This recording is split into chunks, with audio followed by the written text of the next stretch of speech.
Buckle in, sports fans. You're listening to The William Haynes Show. The program will be starting in just a couple of minutes, so grab your popcorn and get ready to enjoy the show.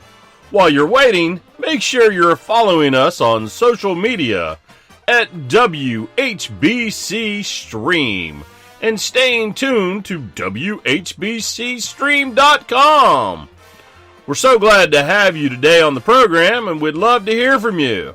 Drop us a line on Twitter or call the show 352-639-0036. And thanks again for tuning in.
HBC. Well, it is a good evening to you, and how you be? William Haynes here, you there, here on this Thursday night on July the 30th. It is 10:04 with 16 seconds to go along with it here. As I said, on this Thursday night, we have some MLB action. Of course, the Rays losing by a score of 2-1. NBA getting underway here on opening night. And NHL just a couple of days away from getting up and restarted. But of course, the main thing that we have to talk about tonight is a disappointing Rays 2-1 loss. A lot of things to unpack. You can call the show 352-639-0036. At WHBC Stream is the Twitter. We'd love to hear from you. We'll be here probably for about an hour or two, just unpacking everything and going through the sports world. There also is a chat feature built in to Spreaker.com. Usually we'll give you sports score updates on the 20s, but we'll probably plow through the first one or two of those because I want to get through the entirety of the Rays game first before we do anything else. And without further ado, this was a matchup tonight between the lefty Ryan Yarbrough in his second start of the year. Had a no decision in his first start against the Blue Jays, going, I think, 5 1/3. And then Max Fried, which was the first lefty that the Rays had faced as a starting pitcher since opening day when they faced Hyunjin Ryu of the Toronto Blue Jays, who they struggled with mightily, and the Rays did much of the same tonight. Max Fried retired the first 14 batters that he faced. He ended up only going 6 2/3 through 85 pitches. And then on the other side, it was Ryan Yarbrough taking a loss, which I know that's the way the stats break down, but I don't necessarily agree with it. But, you know, it's not like you can argue it. He went 6 1/3, gave up 2 hits, 2 earned runs, 87 pitches in total. So probably his next start out, he'll be able to go 100 pitches in probably 7 innings or so. He's looked, I would say, fairly good. You have to be impressed with what you see out of Ryan Yarbrough so far, which he is right now the number 2 starter. So without further ado, basically I was taking notes during the entire game. We're just going to go inning by inning, telling you everything that went down. Remember, I'll give it to you one more time. We have a line open. It is 352-639-0036. At WHBC Stream is the Twitter. We'd love to hear from you on there as well. All your race thoughts.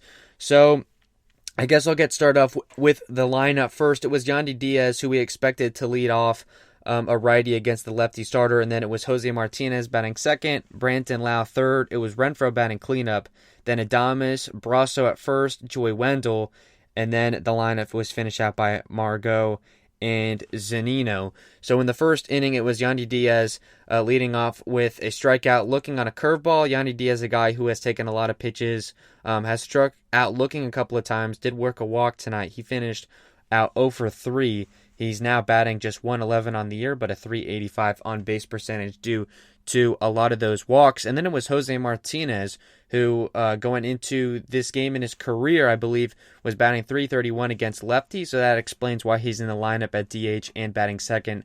Kevin Cash loves his matchups and wanted that bat of Martinez, which is why they brought him in to hit off of lefties. He then worked a 3-2 count and proceeded to strike out, and then it was Brandon Lau batting third on an 0-2 count, striking out on an off-speed pitch, which has been pretty much his demon in his major league career so far. He's the best hitter on the Rays this year, but struggled in this 2-game set in Atlanta. His batting average is now down to 308, which is I think probably above 100 points. He was batting, I think, mid 400s going into this series, but has struggled mightily with his Atlanta pitching staff. And then we head to the bottom of the first inning. It was a nice play by Renfroe, who made a running catch on a 3-2 count for Acuna Jr. Then it was a weak ground ball from Ozzie Albies, and then Freddie Freeman popped up, and Manny Margot made a running catch. So a couple good plays by the outfielders. Manny Margot was in center tonight. They gave Kevin Kiermaier the night off. He did come in to pinch run, of course. If you watched the game, you know what happened there. Stole first base and did not slide, a questionable decision that will probably go down as maybe the biggest takeaway, because it was really one of the last things that happened in the ball game, but there was a lot of things that led up to it. So it was Margot in center, which makes sense. The lefty starter, you give the lefty Kiermaier a night off. It works out for everybody.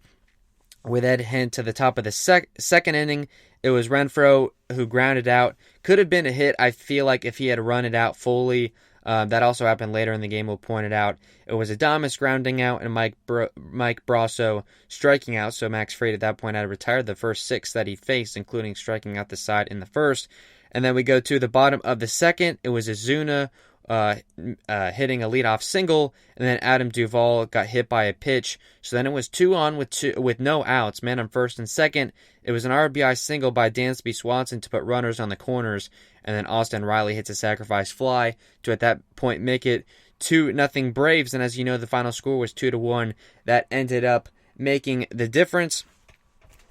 And then we head to the top of the third inning. It was the 7, 8, 9 hitters going down 1, 2, 3. So at that point, Max Fried had retired the first 9 that he faced. And then we go to the bottom of the third inning, and it was Ryan Yarbrough retiring Acuna Jr., Albies, and Freeman, the 1, 2, 3 hitters in order.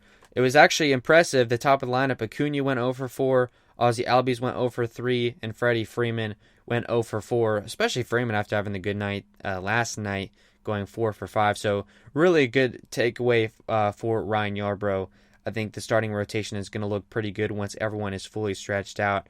We will see Blake Snell tomorrow probably go 3 or 4.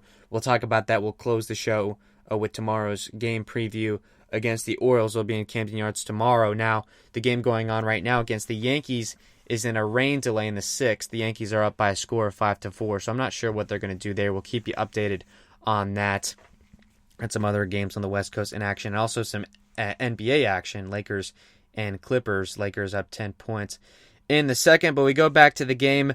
At the end of 3, it was 2-0 Braves. Of course, that second inning, Ryan Yarbrough getting beat up a little bit. It was only 2 hits and a hit by pitch, and that really did him in. He, as I said, ended up earning the loss, but I think a really good pitching performance from him overall. Did I have any other notes? Oh, also, the Rays in the first 2 innings in all games this season have just 5 hits. So definitely not great. The Rays have been slow starting in all their games. They've taken a lot of deficits and have come back from most of them. But in this 2-game sweep here in Atlanta, they were not able, of course, to do so. They did come back yesterday, but ended up giving up that lead. And then we head to the top of the 4th inning. It was the 1, 2, 3 hitters for the Rays going down in order. At that point, it was Fried retiring the first 12. Bottom of the 4th inning, it was Ozuna working a leadoff walk, then Duvall grounding into a double play, and Swanson grounding out.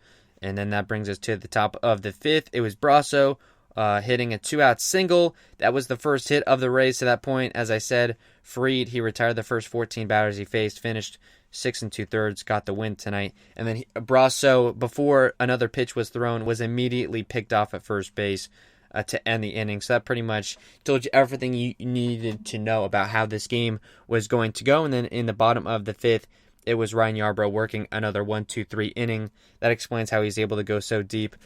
On only 87 pitches, was a lot of those 1-2-3 innings, was quite efficient. Only gave out 3 walks. I'm not sure if the hit by pitch was accounted in that or not. And now we head to the top of the 6th inning. It was Manny Margot hitting a 1-out single. It was only about 70 miles an hour off the bat. It was really a blue pit that found the grass where it needed to. Then Zunino struck out. And then it was Yandy Diaz working a walk to make it 2-on and 2-out. Really the first threat that the Rays have had at that point. It was a really good at-bat worked by Yandy. Took some off speeds and things like that from Max Fried, who was on fire at that point. And then it was Martinez grounding out to end the inning, so that ended the threat.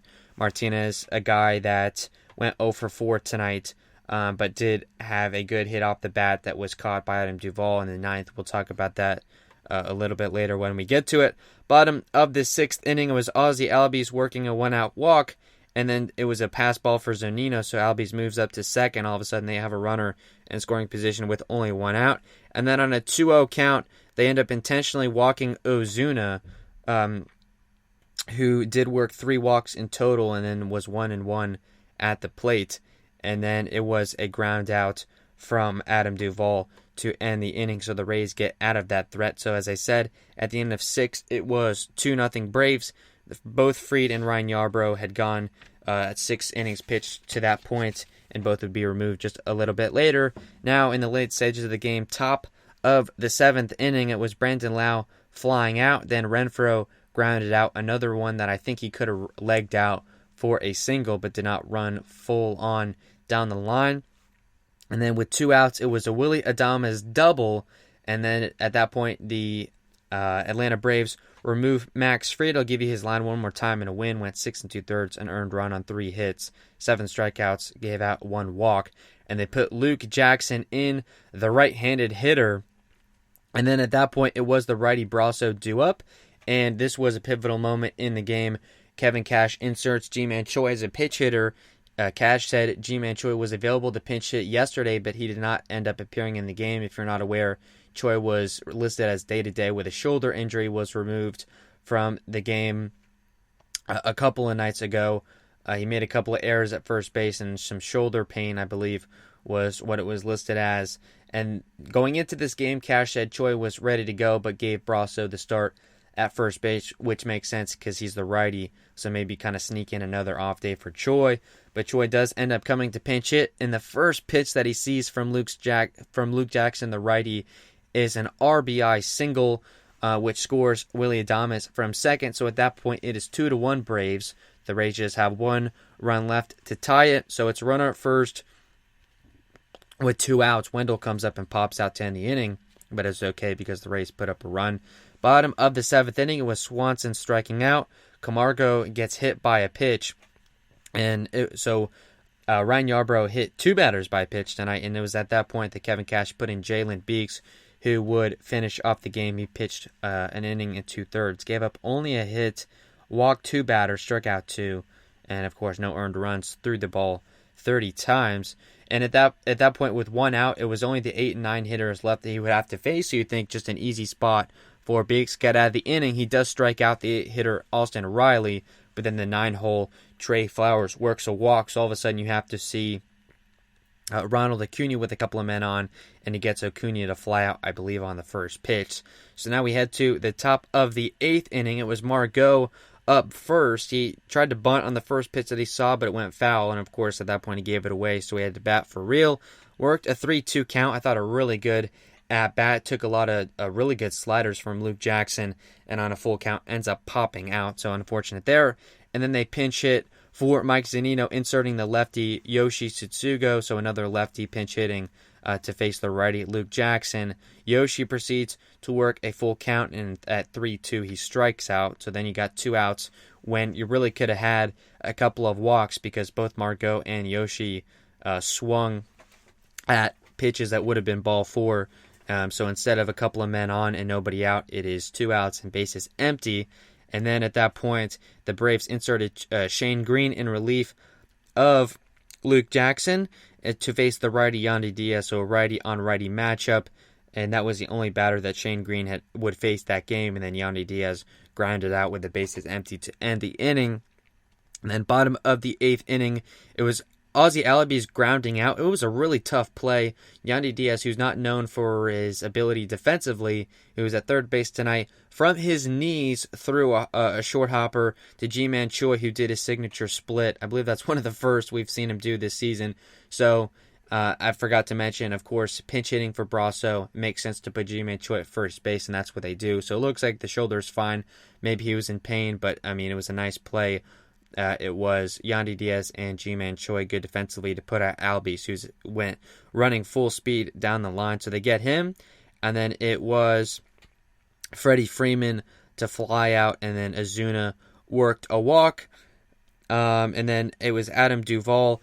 It was a drop-in single right in front of Renfroe on an 0-2 count. Renfroe was running full speed to go get it. If he had run as fast as he did on that play down the baseline, he probably would have had a couple of extra hits tonight. And he did finish the night 0 for 4, so could have been 2 for 4 if he had run that fast. He couldn't get to it, dropped right in front of him for a base hit, and at that point it was runners at the corners with 2 outs, and Dansby Swanson striking out. Now it did get away from Michael Perez, who was in at catcher after Mike Zunino was pinch hit for by Yoshi. It gets away from Perez, and Ozuna was coming from third, and of course with 2 outs, as long as Swanson gets to first base, which he probably would have if he had run it out. So they could have had an extra run, but Swanson didn't run down the line for whatever reason. Perez smartly hustles to get the baseball and throw it to first easily to record the out. So the Braves left a run on the table there. So at the end of 8, the Braves were up 2-1. The Rays down to their final 3 outs. We go to the top of the 9th. It was the 2, 3, and 4 hitters to face Mike Melanson, who had gotten the save last night in just 9 pitches. The 2, 3, 4 hitters were combined 0 for 9 tonight, and obviously none of them reached base. So it was Jose Martinez, the first man up, the 2-hitter. He finished 0 for 4 tonight, and facing Mark Melanson, he put a really good charge on a ball in left field. It was really just a liner, not even a fly ball, and it would have been probably in a normal circumstance a double off the wall. But Adam Duvall makes this crazy diving catch on the warning track to rob Jose Martinez of what probably would have been at least a double, wouldn't have been a home run. And that catch ended up really being the difference maker in the game. It was Brandon Lau on a 3-2 count getting a single. So I stand corrected there. It was Brandon Lau picking up a hit there. And so that would have scored Jose Martinez if he had been standing at second base, and that would have been the tie game. So I guess you can say that's the difference, but that's not anything on the Rays' fault. If you want to blame the Rays, probably look at the way that they face Max Fried and not taking more pitches, but we'll get to takeaways a little bit later. And so at that point, it was Brandon Lau standing at first with 1 out. They do bring in Kevin Kiermaier to pinch run, as we said, Kevin Kiermaier getting the night off. And then up comes Hunter Renfroe, the cleanup hitter. He was 0 for 3 with a couple of strikeouts with 1 strikeout heading into that at-bat. I think it was an 0-1 count or whatever it might have been. Maybe it was the first pitch of the at-bat. KK would have stolen second, but it was a foul ball by Renfroe. But KK easily would have made it in. And on the very next pitch, Kevin Kiermaier ran again and was caught stealing. Now, what was interesting about this was the throw certainly was early, and I'm not sure sliding would have made a difference. But instead of sliding, Kevin Kiermaier kind of tried to just get his foot down kind of around the tag of the Braves second baseman, but it was a real awkward play. He he obviously should have just slid feet first to try and get into second base safely. Again, the throw was early. It was certainly predictable, but obviously when you put in Kevin Kiermaier to pinch run in that situation, you're pretty much giving your hand away anyway. I can't be too mad at that, but certainly a decision not to steal. Kevin Cash, I haven't got an update on this, but I saw right before I went live that Kevin Cash said he wasn't sure why Kiermaier didn't slide, but he said that the key was that he didn't get hurt, which I mean, in a 60-game season, a win like that or not winning that game can cost you. But I guess the best center fielder defensively in the league, it's good to have him healthy. Of course, he's had a lot of injury history on funky sliding. Kevin Kiermaier just came out and said, well, this was 13 minutes ago from Mark Tompkin. He said it was just, quote, just a terrible job on my part. I'm trying to find. He also said, simple answer, I did what you can't do. He said he assumed it was a foul ball. Quote, made a terrible mistake. So there you go. That was the thought process for Kevin Kiermaier. That's why I didn't slide.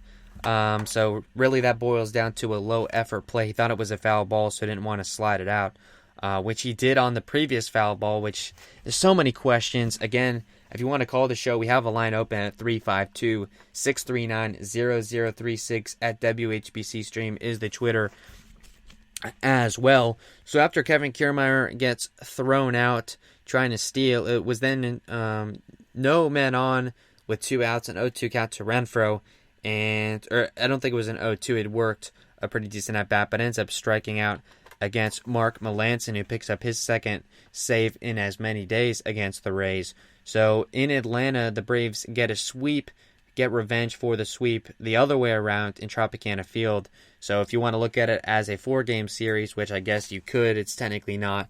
So technically they tied that series, but it was a sweep. Both sides. The Rays are now just a game above 500 at 4-3, and with the win percentage rule in place, the Yankees, who may not play 60 games, they haven't played as many games as the Rays, but they are ahead in winning percentage, and tonight's loss certainly didn't help that. Again, I think the Rays ultimately are still in good shape. Tonight was a little bit disconcerting. The offense is a concern. Kevin Cash came out tonight. I saw this on Twitter. He feels confident about the offense. He doesn't think that there are any issues. I think there might be some. You look at the top of the lineup, that's obviously been the biggest concern for the Rays to this point. They have not been able to find a consistent guy to hit leadoff, which obviously makes a big difference when you can score runs in the first inning of ball games. Of course, that's where the advent of the opener came from, was because that's when teams score the most runs. But when you have guys in the top of the first inning that just really aren't working good at bats, and guys that need to really need to take a couple of bats before they can really get going, guys like Yandy Diaz and G-Man Choi especially, certainly doesn't help. Austin Meadows, a guy that would have been hitting leadoff as he's dealing with COVID-19. He has been cleared to play and has been working out with the 60-man pool in Port Charlotte, and his return is expected next Tuesday against the Red Sox. So hopefully if the Rays can make it okay, they've got a weekend series here in Baltimore against the Orioles, so if they can make it okay through that, which I think they'll be perfectly fine, because obviously the Orioles pitching staff is not very good. I think the Rays can probably come out with 2, if not 3 wins in that weekend set. So the Rays at 4-3 now, not great. Obviously, this series was tough to swallow. Yesterday's loss really fell on pitching and defense, which is the Rays' MO, is something that's kind of what they carry themselves with. So obviously that wasn't great. And then tonight, just not enough good at bats. Situational hitting wasn't there, which has really been a trademark for the Rays through the first 7 games. They were 1 for 2 on the night with runners in scoring position and left 3 men on base, so it certainly wasn't as bad. But of course, they only score 1 run, so that's not great either. As I said, the top of the lineup, the concern, Yandy Diaz leading off, went 0 for 3, did work a walk, but as I said, he's batting 111 on the year. Jose Martinez goes 0 for 4, but really should have had a double. You talk about wins above replacement. Adam Duvall really probably saved the game there for the Braves. And then Brandon Lowe did not have a great night. He's in a slump, of course, is having trouble hitting off speed. And anyone that does scouting reports in Major League Baseball, they're going to know that and give him nothing but off speed.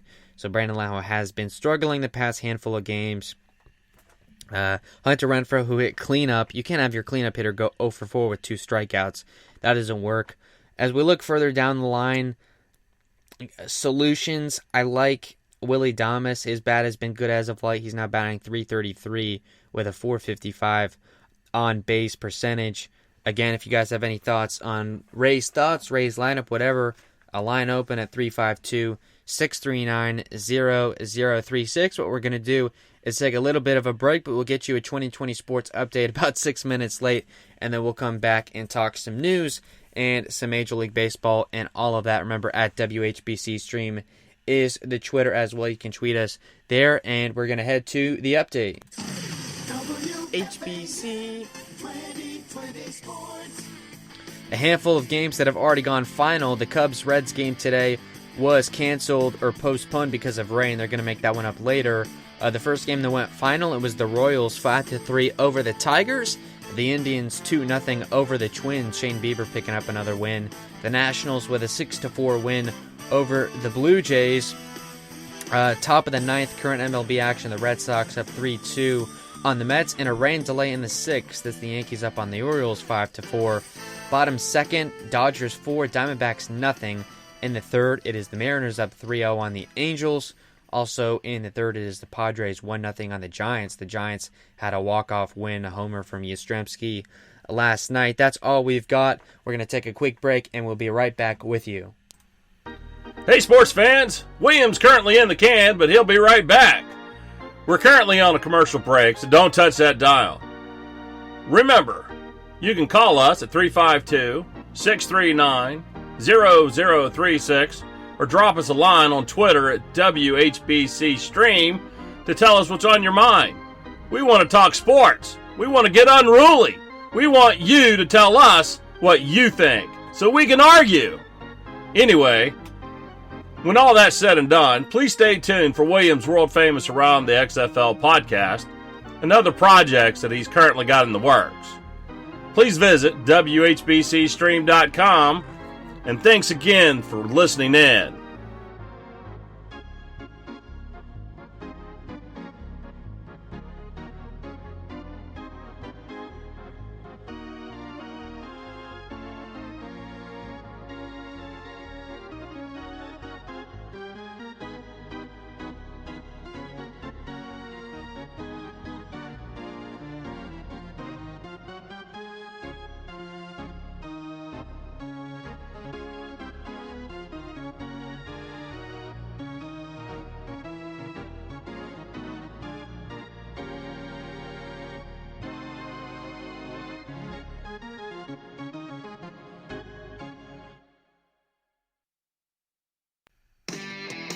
Sports Radio 101.9 FM. Sports Radio 636. Sports Radio HBC. And at 10:39 or 10:29, I should say, we are live on the William Haynes Show. Have the Red Sox and Mets here on the monitor, top of the ninth.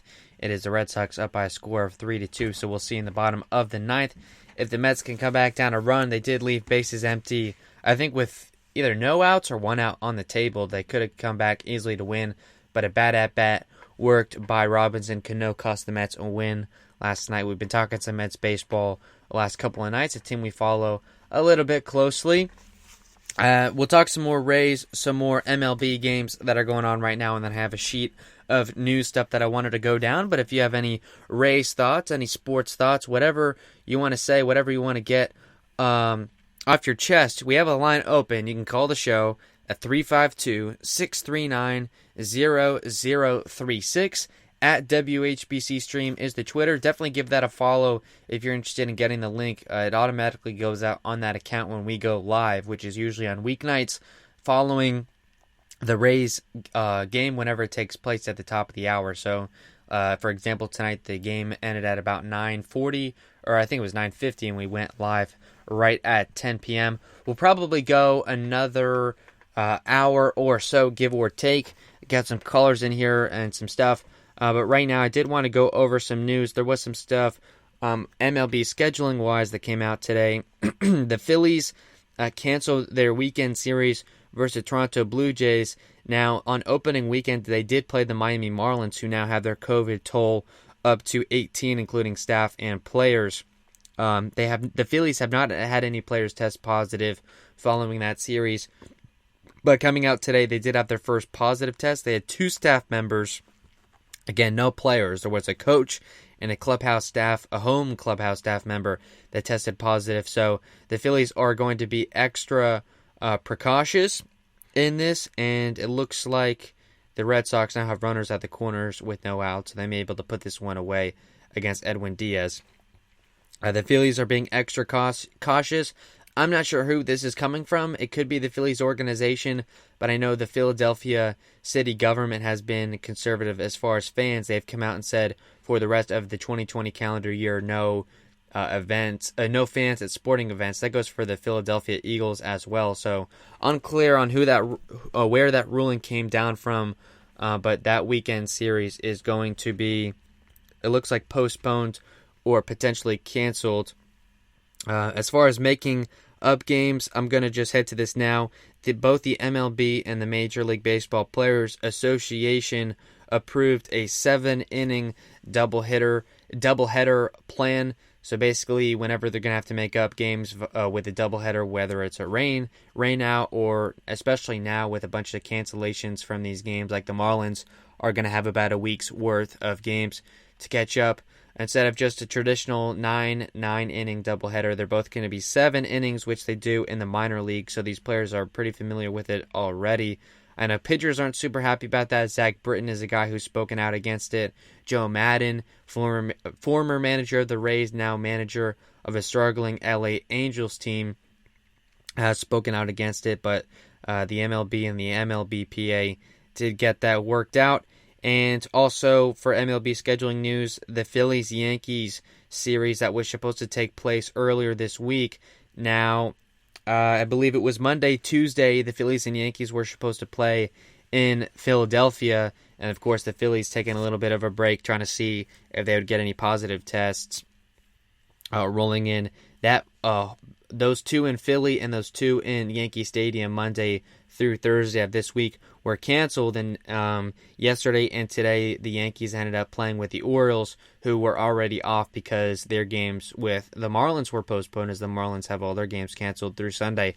I know it's a lot of stuff to try and keep up with. I'm getting a little bit confused myself. I applaud, I guess, the MLB for doing it this way because it could be a lot worse. I also am now really understanding the purpose of keeping the divisions together, meaning like the AL East and the NL East, that's all they'll play. It makes sense that, the Rays aren't traveling to the West Coast, because if that was the case like it usually is, I mean, controlling COVID cases on a team, you wouldn't be able to trace it. It would just be going all different kinds of places. So I think now keeping the East together, the Central together, and the West together, I think kind of helps contain this. But unfortunately, where the Rays are in the East are the first ones to really experience a blow-up with, again, the Marlins' 18 positive tests. I read mainly asymptomatic, but obviously that's not what's important to the MLB. It's not spreading it, to coaches or whoever. Obviously, they don't want to do this and start spreading this virus around. But it is good to hear that a lot of them are asymptomatic and not dealing with a whole lot of stuff. Flu-like symptoms, so maybe it won't take them long to recover. I know that was a concern for the Marlins' return to play, is if they had a lot of guys out of commission, is it fair to schedule Marlins games when they cannot fairly compete if their roster is decimated from COVID-19? So hopefully if they're asymptomatic and once they get cleared up to play, the Marlins will be back to normal. I know they went 2-1 against the Phillies in that weekend series, so maybe they're ready to shock the world. Of course, that momentum, whatever they gained, is now gone, as they are not going to play through the end of the week through Sunday, was a ruling from MLB. And getting back to the point I was originally making, the Monday through Thursday of this week, the Yankees and Phillies, that's getting moved to next Monday through Thursday. I believe it's going to be the same plan, 2 in Philly, 2 in Yankee Stadium, 4 games in 4 days.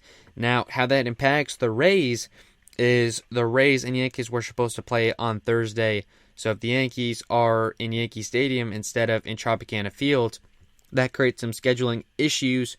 So I don't think it's official, but it's, more or less kind of confirmed. Mark Tompkin has talked about it. It was on the radio broadcast of the Rays game tonight that there was going to be a doubleheader on Saturday, so they'll be able to get in 3 games in 2 days. So instead of playing on Thursday, Friday, Saturday, it's just going to be Friday and then 2 games on Saturday before the Rays move on to the rest of their schedule. As I said, the Yankees are going to be in Philadelphia on Thursday if this plan works out the way they want it to. I'm honestly impressed with Major League Baseball and how they've at least handled this aspect of it. Obviously, the situation with the Marlins probably could have been contained a little bit differently.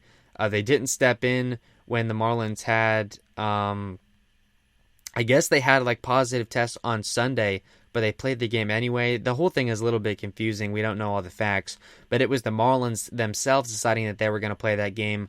Of course, the MLB could have stepped in and called it, but they did not. I'm not going to comment on to whether or not that was the right move, but it was the one that was made. But I will give them credit as far as how they are moving around the schedules. It is going to be a little bit funky if each team doesn't get in 60 games. Of course, they're going to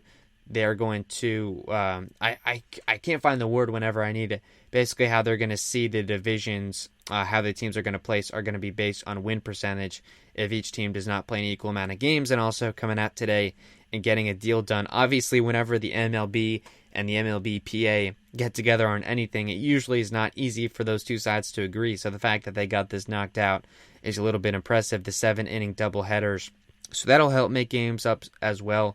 So I think the MLB is quick on their feet right now. Some stuff that wasn't included in their original health and safety protocol, but they've really stepped in and kind of getting this thing taken care of. And speaking of that, after this Marlins blow up, as I said, the COVID toll is now up to 18. That is both players and staff combined. Surprisingly, those 18 cases is 48% of the Marlins traveling team, which if you think about it that way is pretty insane. I heard it on the radio. I'm not sure where. I believe it was the Dan Patrick Show, which is on WDAE in the mid-mornings. Basically, Dan Patrick was likening it to, imagine going to your office and half of the people there had tested positive for COVID. I think when you look at it that way, it is kind of shocking, and just how fast that it spreads and how hard it could potentially be to deal with it. Not sure how long it's going to last. Of course, these players have to be cleared with 2 consecutive negative tests for COVID, so I don't know how long it's going to take for the virus to run its system through all these players, and the MLB might want to be even more precautious, but you can only wait for so long.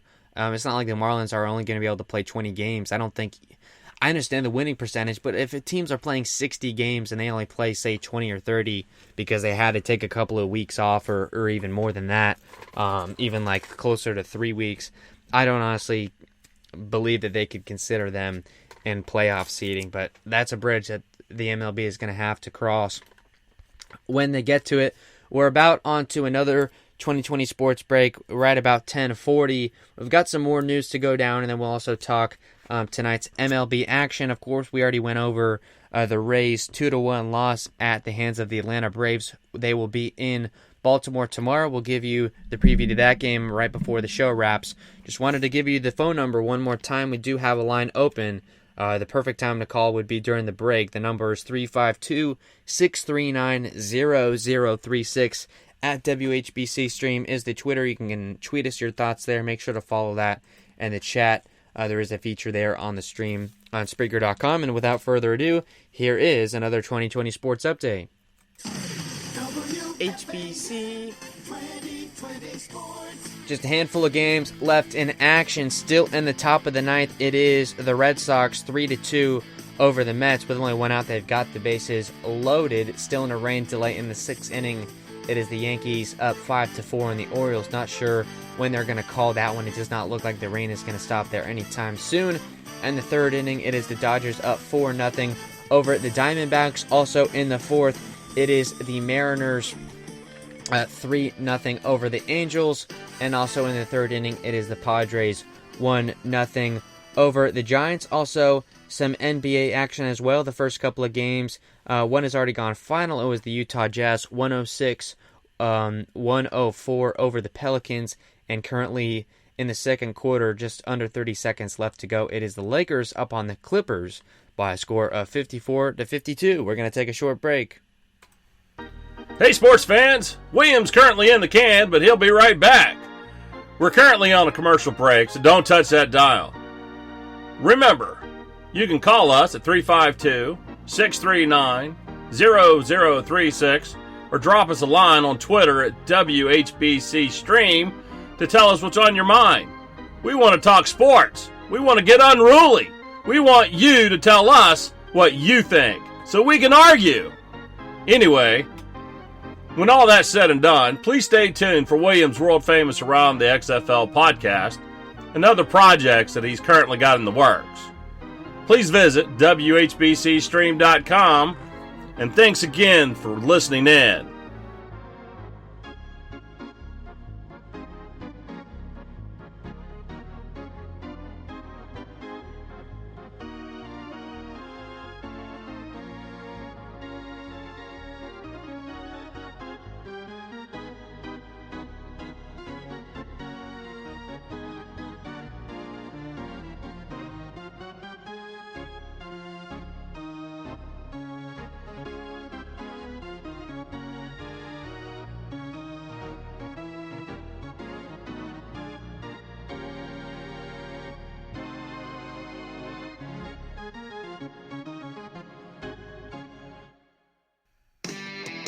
Sports Radio 101.9 FM. Sports Radio 66.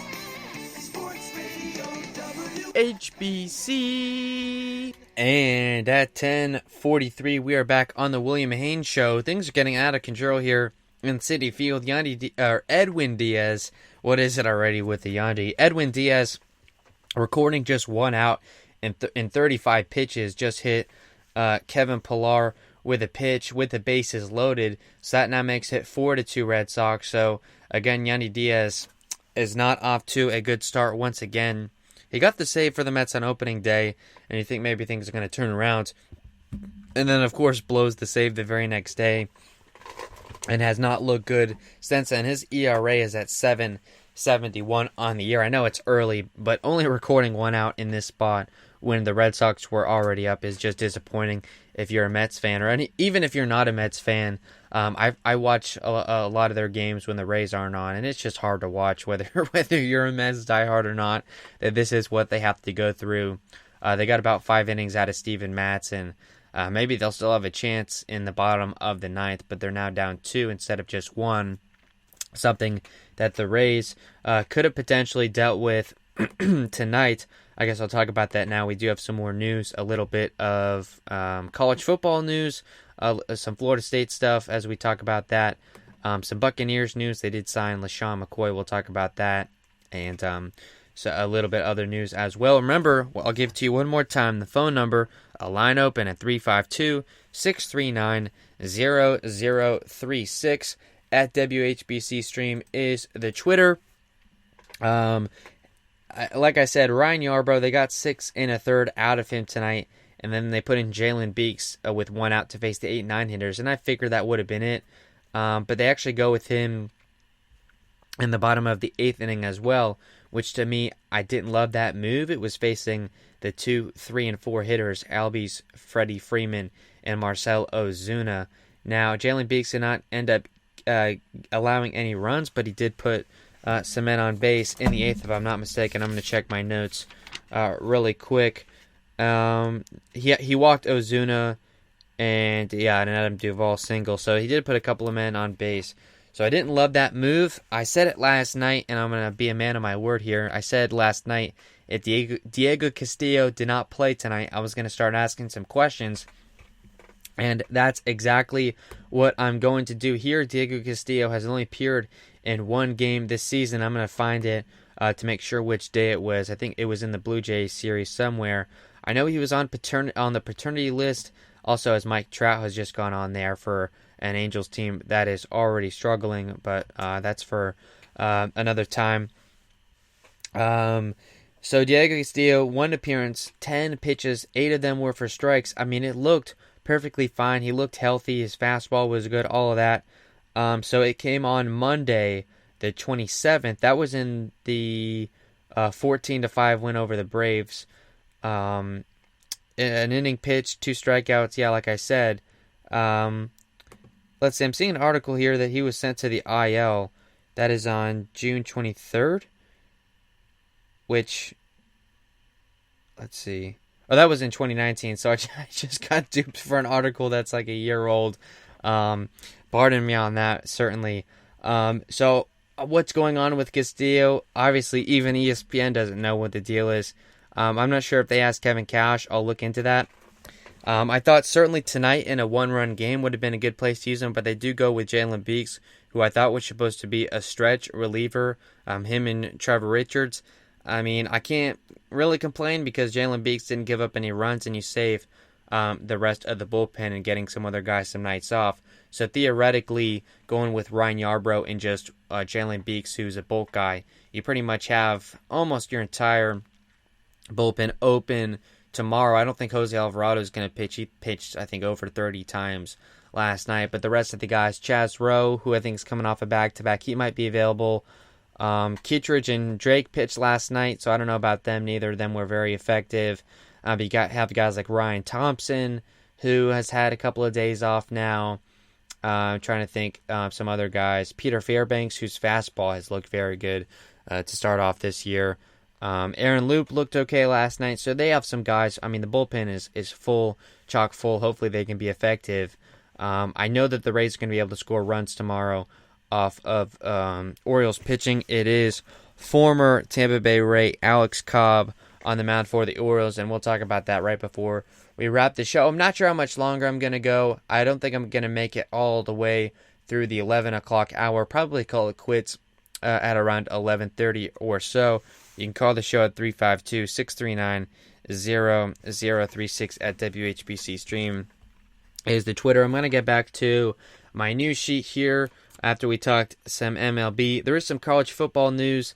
The SEC, which I believe is the final conference besides the Big 12 to announce their plan for this 2020 college football season.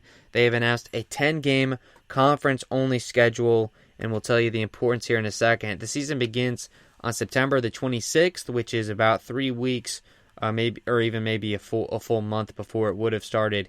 And the title game is on December the 19th, which is a handful of weeks later than it would have been scheduled as well. So the season getting pushed back a little bit. I believe they came out, they're trying to see how they do with students on campus and all that stuff. Where this comes in is yesterday we talked about it on the show. The ACC came out with their announced plan of an 11-game schedule with a built-in non-conference. And the reason that we found it today, the reason the ACC did this was to preserve some ACC-SEC rivalry games, most notably the University of Florida and Florida State. That game is no longer in play because the SEC has canceled any non-conference games. Also, Clemson and South Carolina, Louisville v. Kentucky, and also Georgia v. Georgia Tech. Those 4 games, historic rivalries, all 4 of them, we are not going to have this season, and it is because of the SEC's decision to go with non-conference. The ACC announced their disappointment today. That was the entire purpose of including that built-in non-conference game, was strictly to preserve those rivalry games and I guess give the other teams like a cupcake tune-up game. The ACC did bring in Notre Dame into its schedule, and that's significant because for the first time, the Notre Dame Fighting Irish are going to be able to compete for a conference title. Now, this is not a permanent move. Obviously, this is just for this year, as with all these conferences going no non-conference games. Notre Dame being an independent, they thrive entirely on non-conference games. They were going to be SOL, you could say, when it came to the situation. So I guess good on the ACC, who includes Notre Dame and pretty much every other sport besides football. We all know the only reason Notre Dame is a football-only independent is because of the television deal they have with NBC to broadcast all of their home games. It's a lot easier when you don't have to split revenue like SEC schools do with the SEC network.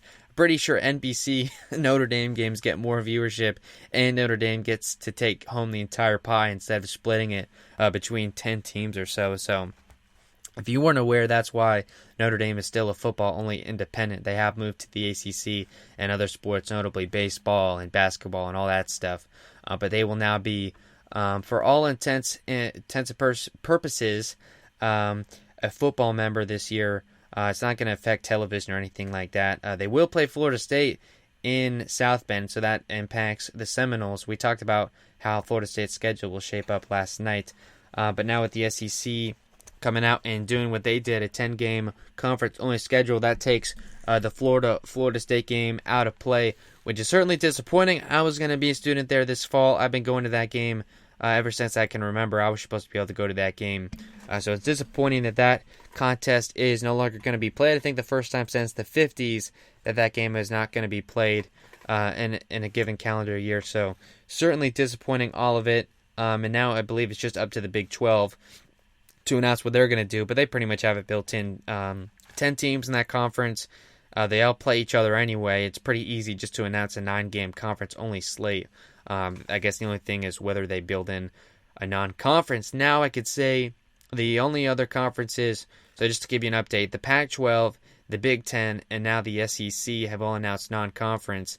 If the Big 12 goes non-conference, which I assume that they would, or no non-conference, I know it gets confusing with the wording, I believe the ACC will go back on its scheduling and maybe retool it a little bit and just go to a 10-game conference-only slate, because the only reason they did that was for those ACC-SEC rivalries.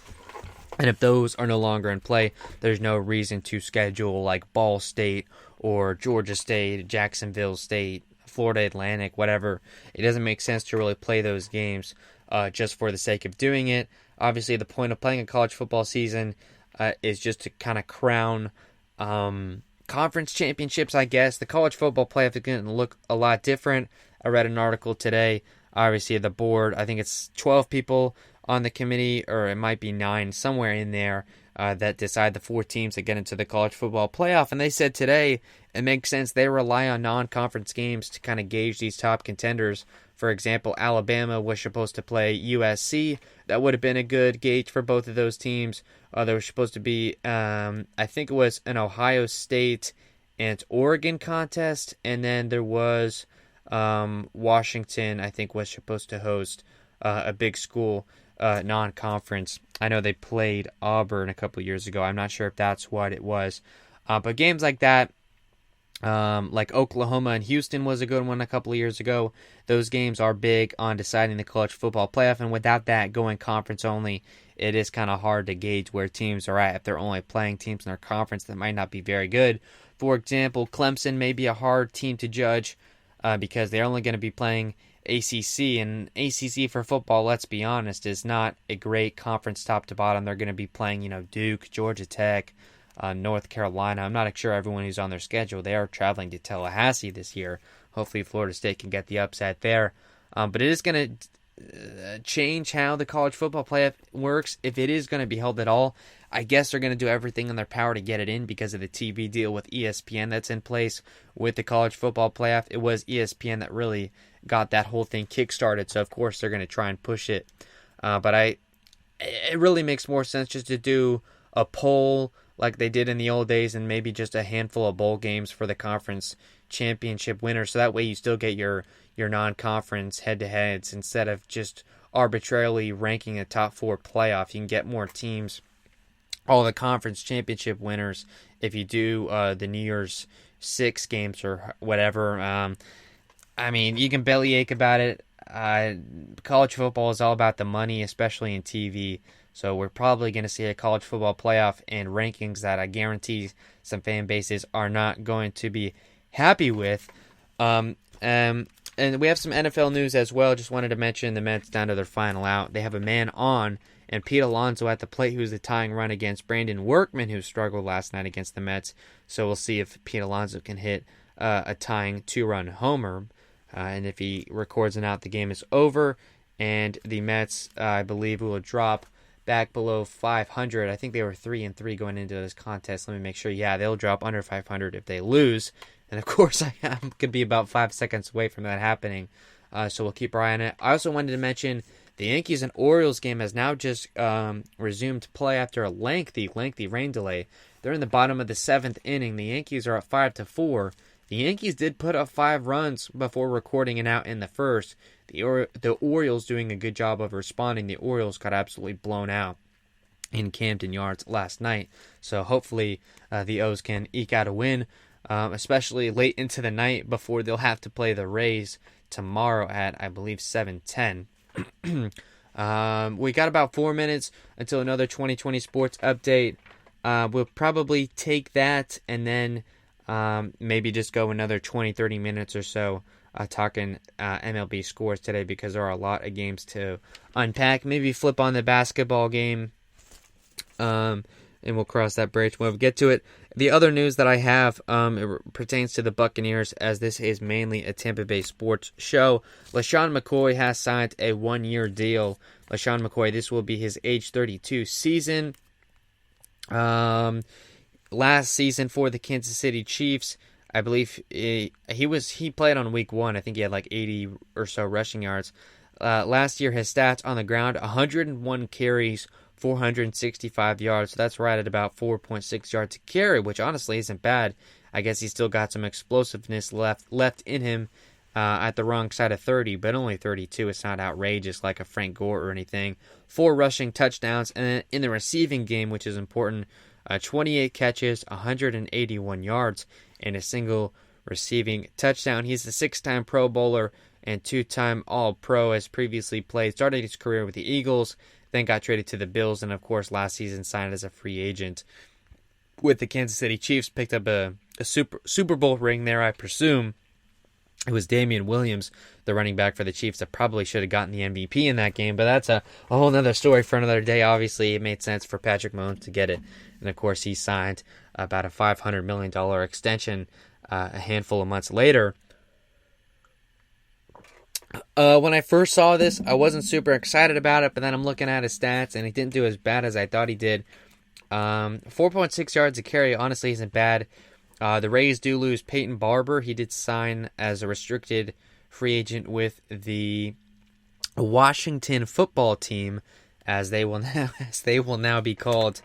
They drafted Keyshawn Vaughn from Vanderbilt, a guy that I did not know very well, as the Red Sox did close out the game. It's Martin Perez getting the win, Matz the loss, Workman the save, as we're now going to work to try and put on the Lakers and Clippers game, if I can find it. But Keyshawn Vaughn did go down with the COVID-19. Unknown how long he's going to be on that list.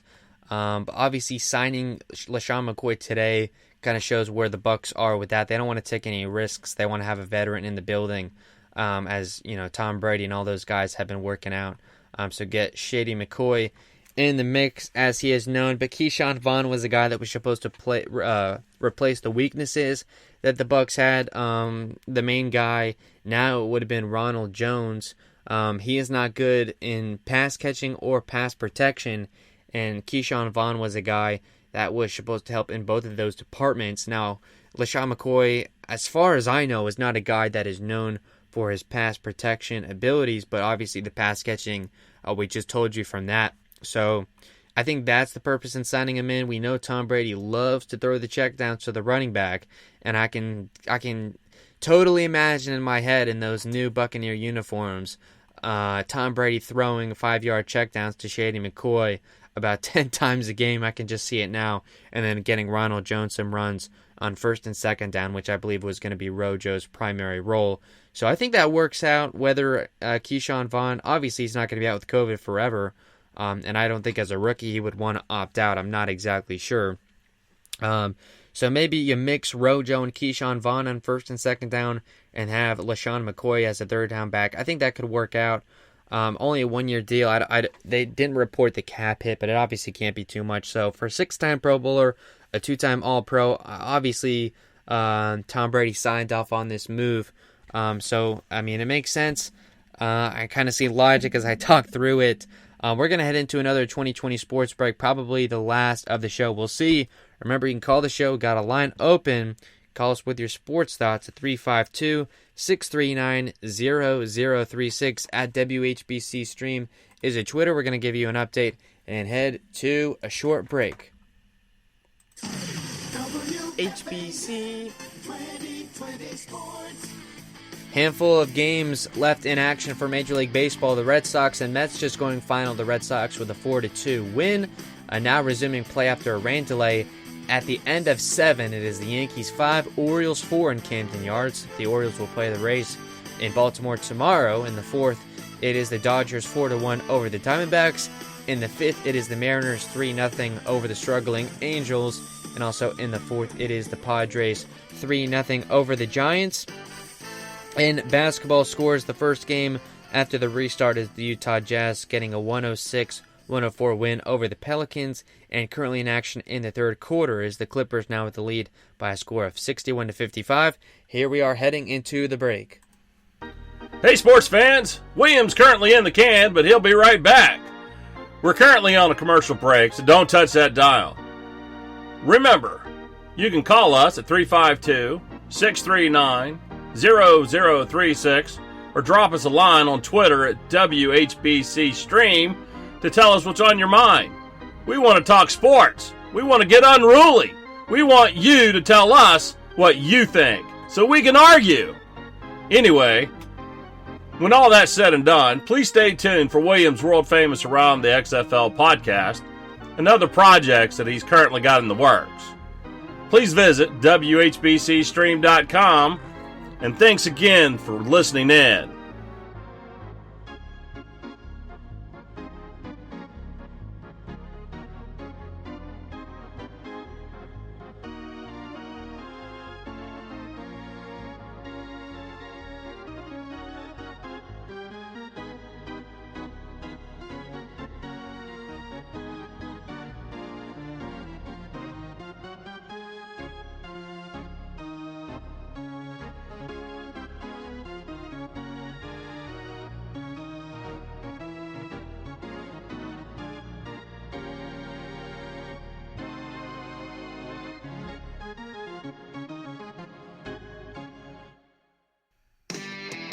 Sports Radio 101.9 FM. Sports Radio 636. Sports Radio HBC. And at 11:03, we are back on the William Haynes Show. Probably just about another 30 minutes left in the program. I think we'll take another break at 11:20 and then come back with a Rays preview following that. So be sure to stick around.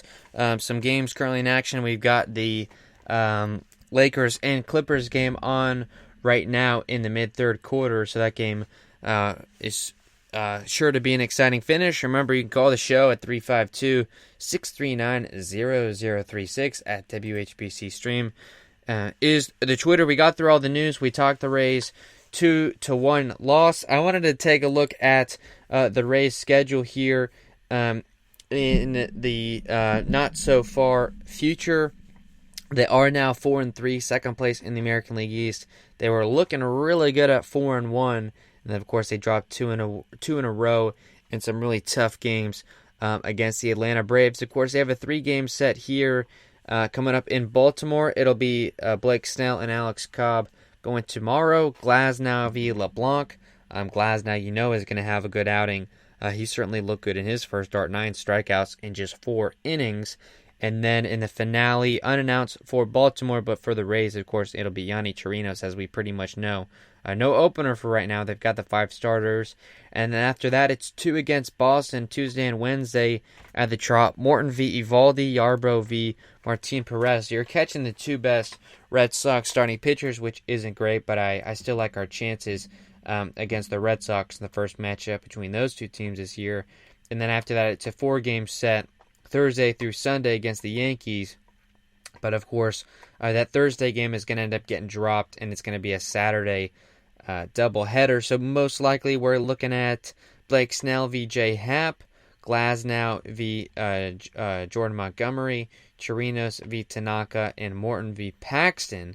So depending on whether they bump the rotation up, well, they won't, because the Rays are the only one getting the day off. We are going to miss Garrett Cole just by the hair of our chin in a 4-game set. It worked out in our favor. We do not catch Garrett Cole, so definitely a chance to beat up the Yankees here in the Trop. The Rays have been terrible in Yankee Stadium in the last few years. Not sure that it matters now without fans, but to have that in the Trop, the first series against the Yankees, to build some confidence, I think helps. And then you go into that tough stretch where it's at Boston, at Toronto, at the Yankees, versus the Blue Jays, and versus the Orioles. We talked about that before the season. That's going to be the toughest stretch. Let's see, 1, 2, 3, 4, 5, 6, 7, 8 consecutive series against American League East opponents. I really think that's going to be the stretch, about a 20-day stretch, that will decide this season.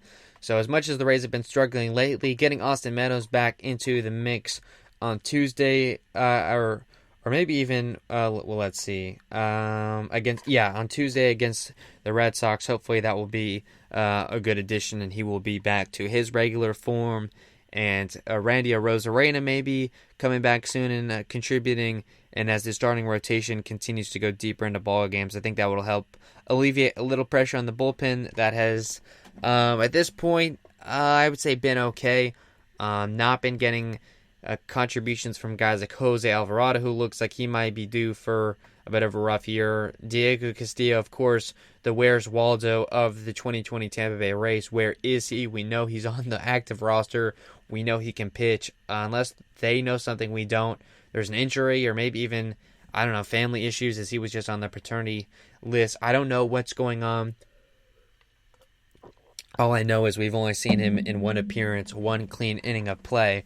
And I'll continue reiterating on that show. I mean, that's certainly going to make a difference. And boy, as we transition over to some NBA, this looks really weird in the bubble in Orlando. Obviously, no fans, but they have like these.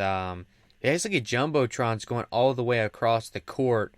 Of course, the bench is socially distanced with the chairs 6 feet apart. But they have these like jumbotrons going all the way up and down the court of just like, I guess, fans on a Zoom call. I read that in an article that, you could like, be part of the game or in the crowd. But I mean, the whole thing just looks weird with no fans. Obviously, playoff seeding no longer matters unless you're trying to miss a certain team. But I mean, if you're a contender, you got to be ready to play anybody.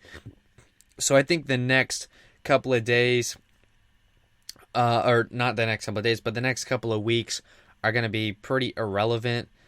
Just regular season games, basically to determine playoff seeding. For the East, I think it's completely irrelevant. We look at 6 teams have clinched. It's Milwaukee currently in the 1 seed, Toronto in the 2, Boston in the 3, Miami 4, Indiana 5, and Philadelphia 6. And then you have 3 teams, the Brooklyn Nets, Orlando Magic, and the Washington Capitals. 3 teams battling for 2 spots. That's the only thing left to clinch. The rest is just seeding. And the Capitals are 6 games back of both the Nets and the Magic. So unless the Capitals just make, or not the Capitals, that's the hockey team, the Washington Wizards, obviously.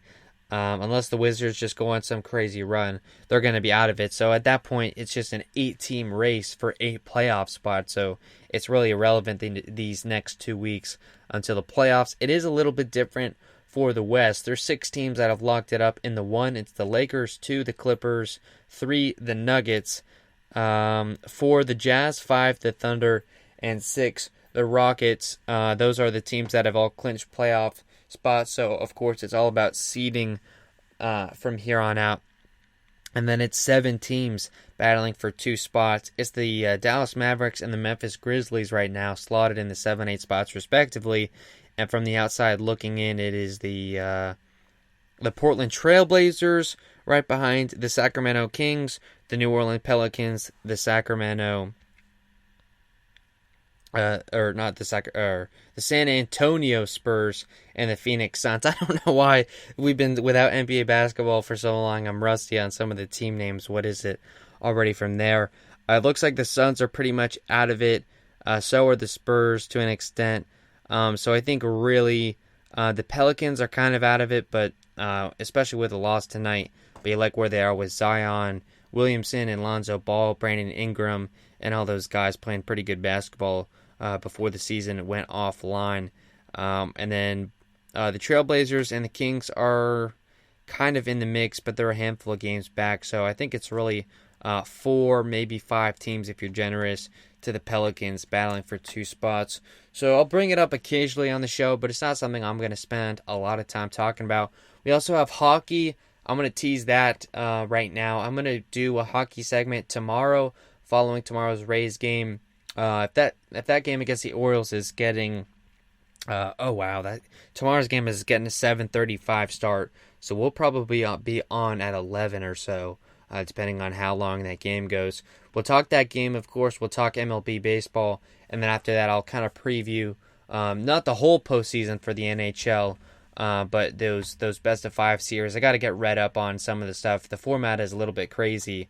They have a lot of teams in the bubble in Toronto and Edmonton. The New York Rangers, a team that I spent a lot of time watching, they were really exciting going into the break. They may not have made the postseason in a regular season because they had gotten hot a little bit late.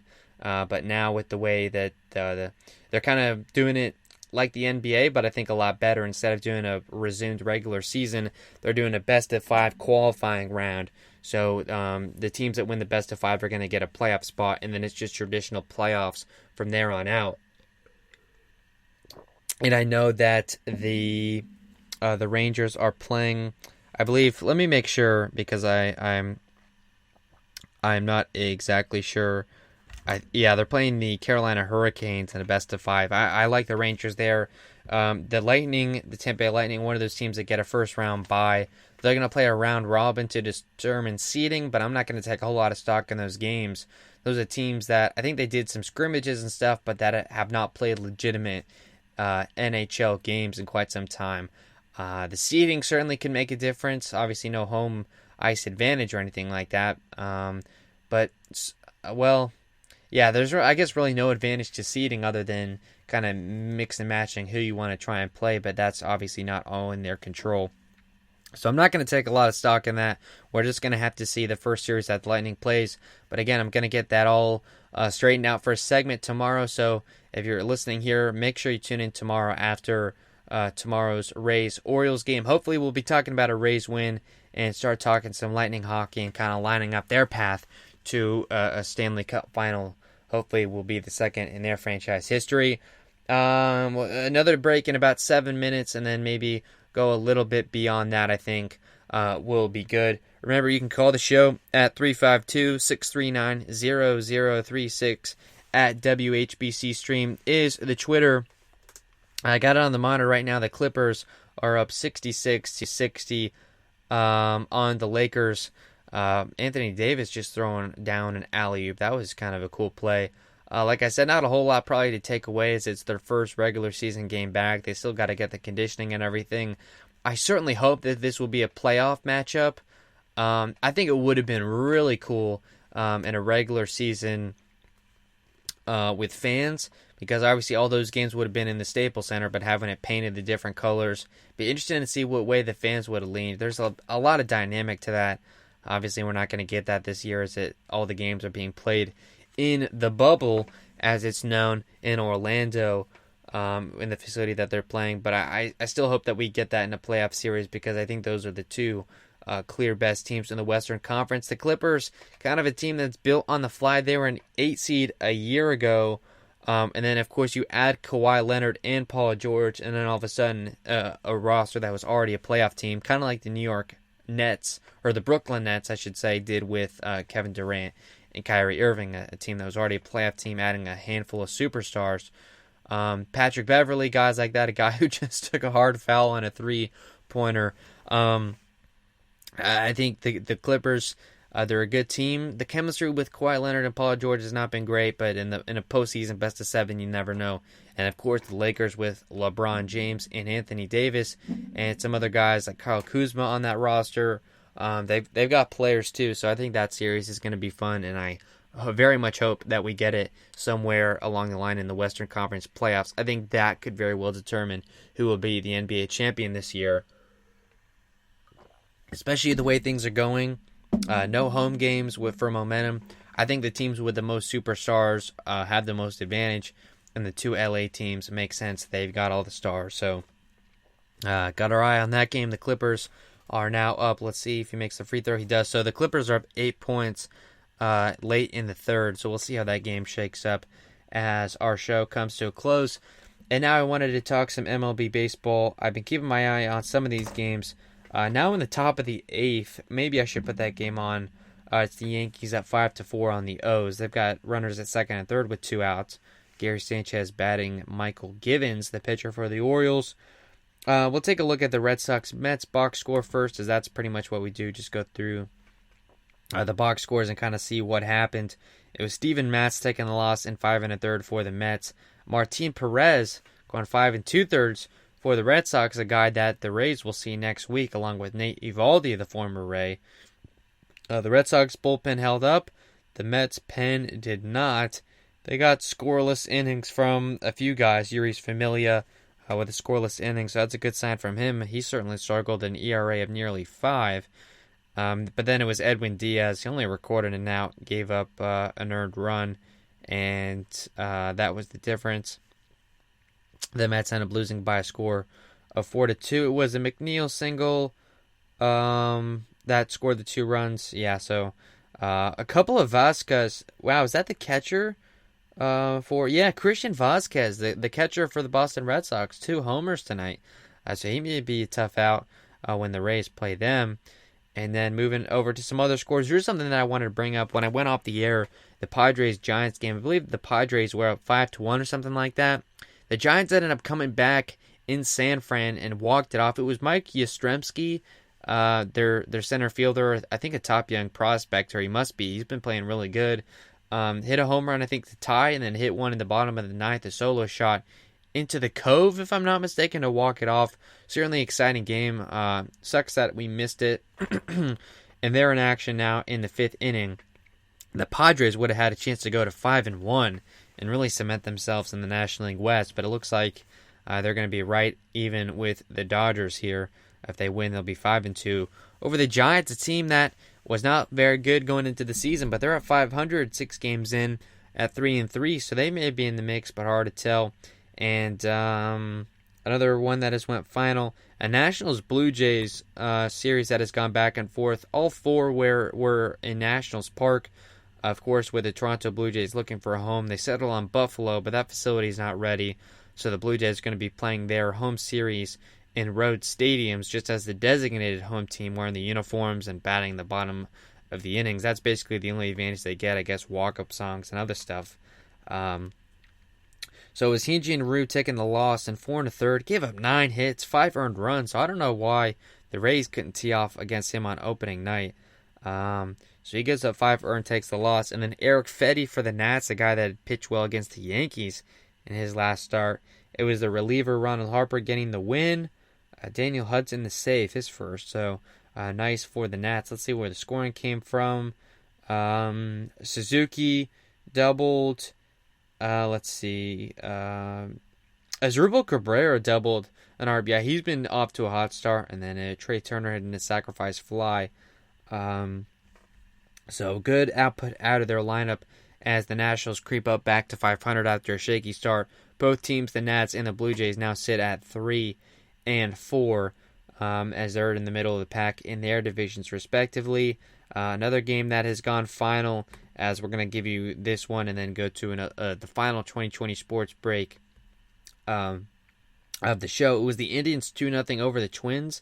The Indians advanced to 5-2. The Twins dropped to 4-2. It was Berrios getting the loss for the Twins. 5 innings pitched, 3 hits, 2 earned runs, and then a couple of 4 scoreless frames from the bullpen. And then from the Indian side of things, it was Shane Bieber going 8 scoreless. He's now 2-0 on the year. Boy, that rotation. He in 8 innings pitched, threw the ball only 102 times, 3 hits, no earned runs, no walks, struck out 13. Of course, they had Adam Plucko go 8 innings, and they lost as the closer Brad Hand blew it. And then they get another 8-inning start. So their rotation for the Indians, absolutely nasty. I was high on them going into the season more than a lot of people, and I am buying more stock in the Cleveland Indians. I think Terry Francona, in the lineup they have and the starting pitching rotation, is still really good, even without guys like Corey Kluber and guys like that out of the rotation. They find just more bodies. Shane Bieber giving him 8 innings tonight. Karen Chat getting the save in a scoreless inning. The lone score was a 2-run Francisco Lindor homer. Also scored Jose Ramirez, 409 feet homer from one of the best players in the American League, Francisco Lindor. Again, the Indians advanced to 5-2, making their way in the American League Central. The Minnesota Twins drop by a score of 4-2. We have some more scores to talk about, some more box scores to break down. But in the meantime, we're going to head into another 2020 sports update, and we will catch you after the break. WBBM WHBC. MLB game still in action, bottom of the 8th. The Orioles holding on. The Yankees are up by a score of 5-4. In the 5th, it's the Dodgers 5-1 over the Diamondbacks. In the 7th, the Angels mounting a little bit of a comeback. It's 3-2 Mariners. Also in the 5th, it is the Padres up on the Giants by a score of 3-0. Opening night here in the NBA's return, a game that already went final. The Jazz 106-104 over the Pelicans, and late in the third quarter, it is the Clippers up 71-66 on the Lakers.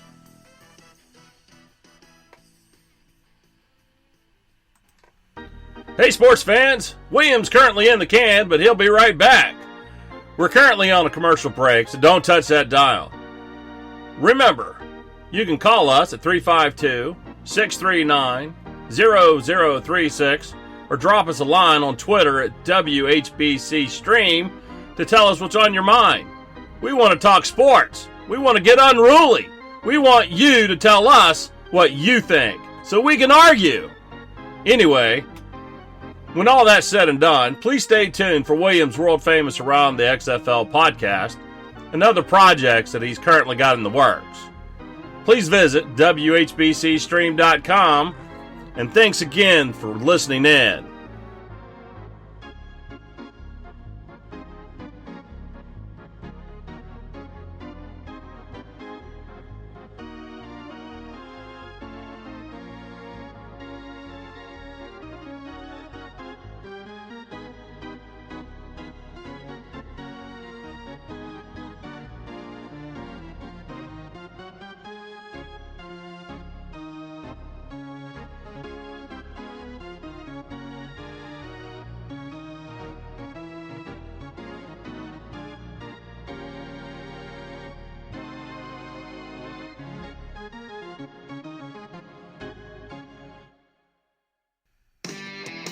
Sports Radio 1019 FM. Sports Radio 636. Sports Radio HBC. And at 11:23, we are back on the William Haynes Show. Final few minutes here in the program. We're going to talk some more MLB baseball, and then preview tomorrow's Rays game against the Baltimore Orioles. We've got the Clippers 77-74 as the third quarter is under a minute left. So we've got that game on the monitor. Remember, you can call the show. Any final thoughts as we finish up the program at 352-639-0036. Please call so I know that the line I'm paying for from Skype actually works. I keep giving the number out, and for all I know, it could be a number that doesn't lead anywhere. So please, even just for that sake, just test the line out. Call the show. Just tell me how much you hate the Rays right now because they let another game slip out of their fingers. Of course, they'll probably bounce back in the coming few days. So you know the number from there.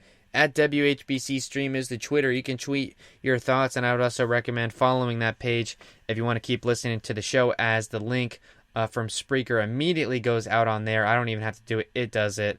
So follow that to get the link, and also tweet your thoughts, as I said. Some more box scores. Now, the Royals picked up a 5-3 win over the Tigers. That series has gone back and forth.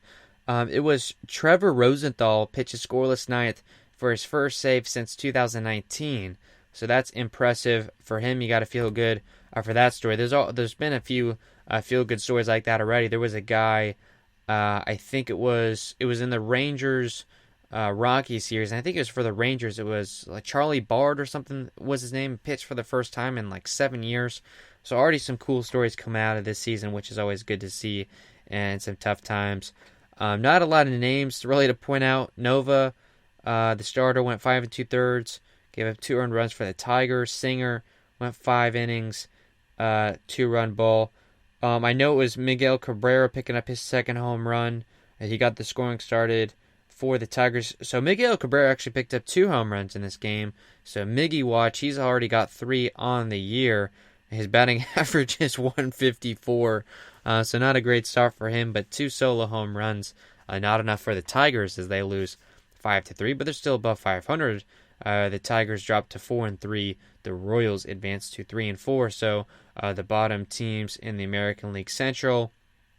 going at it right now. Some other scores that I didn't touch on: the Reds-Cubs series finale got rained out. The finale of a 4-game series, so they're going to make that up, I'm sure, the next time that they meet in a 7-inning doubleheader, as that is now the case. You feel bad for the teams. I think there was a couple of doubleheaders. I know there was one, Cleveland and White Sox, and I think there was one other that is not in my mind at the time. But you gotta, that's weird how that takes into account. They had to play 9-inning doubleheaders, and now all of a sudden they're just 7 innings. Looking for some other Buck scores to talk about. There's some games in action. I guess I'm going to go to that. I don't think I already touched on the Yankees and Orioles, as the Orioles have taken the lead. They're up now 6-5.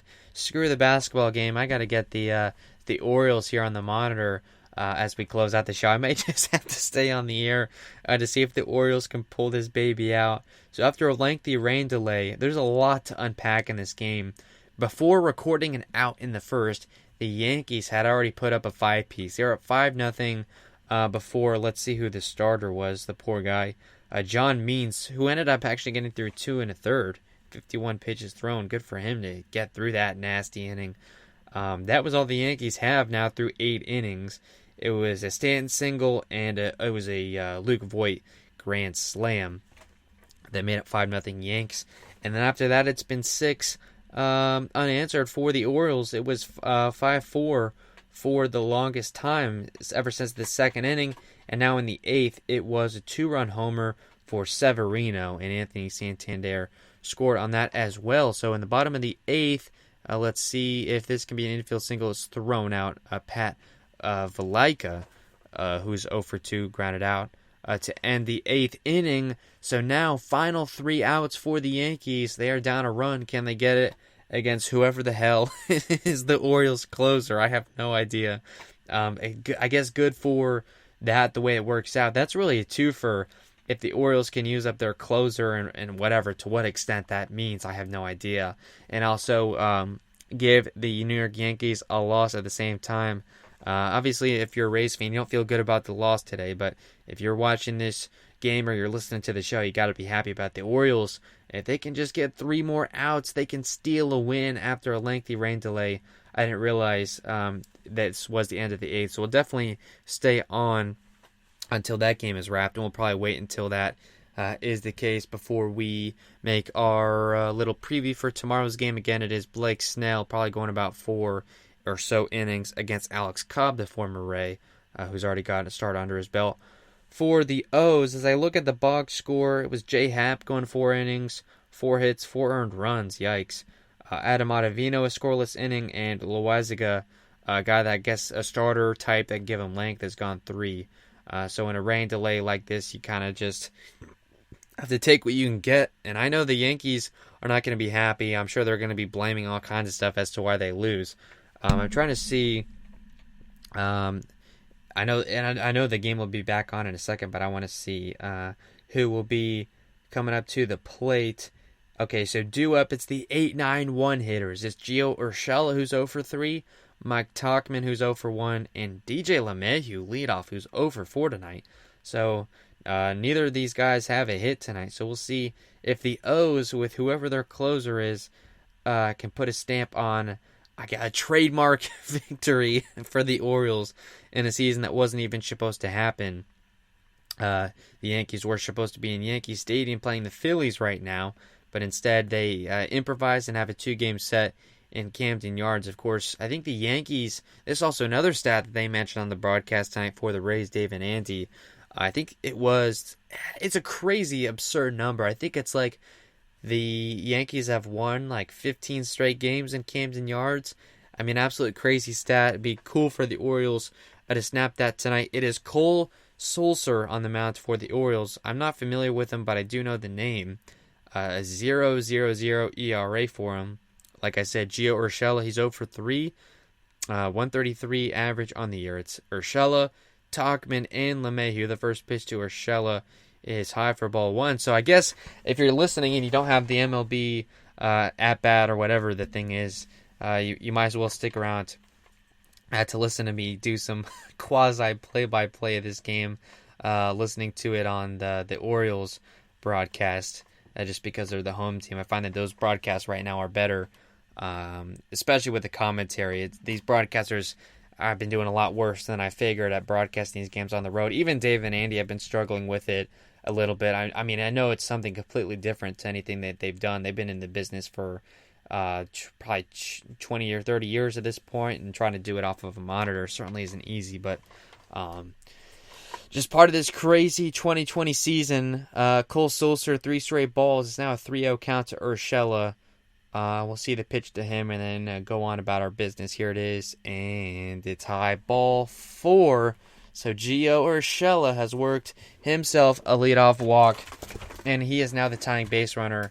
Oh man, you know the Yankees are gonna find a way to win this game somehow, some way, just as they always do. Final reminder, as now we're just kind of having some fun here in the William Haynes Show, trying to buy time until this game is over, like we were a couple of nights ago in a crazy Brewers-Pirates game. The call-in line, the line is open. Like I said, please just call me so I know if the line works. 352-639-0036.